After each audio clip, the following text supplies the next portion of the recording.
उस दिन मरियम नवाज कह रही है कि इमरान खान का वक्त गुजर गया।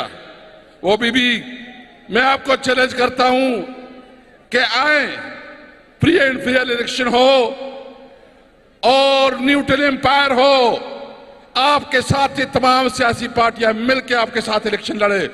अगर आप 10 सीटें भी जीते तो हम समझेंगे कि आप जीत चुके हैं। ये मेहरान है, नूर आंखों का दूसरा, ख्वाजा आसिफ ने कहा है कि अफगानिस्तान हमारा दुश्मन मुल्क है।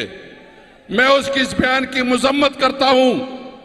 ये कोई डिप्लोमेटिक लहजा नहीं है, रवैया नहीं है। हम समझते हैं कि हमें इस खत्ते में अमन चाहिए।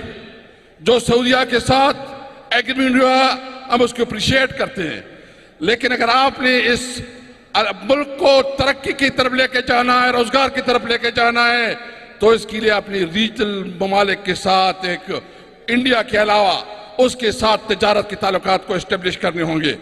हम इंशाअल्लाह ताला अमन के लिए अपनी इस जद्दोजहद को जारी रखेंगे। इमरान खान जो ऑर्डर देगा, आइंदा की चोला अमल देगा, हम इमरान खान के इशारे पे इंशाअल्लाह अपनी तारीख को आगे बढ़ाएंगे। वमा अलैना इल्लल बलाग।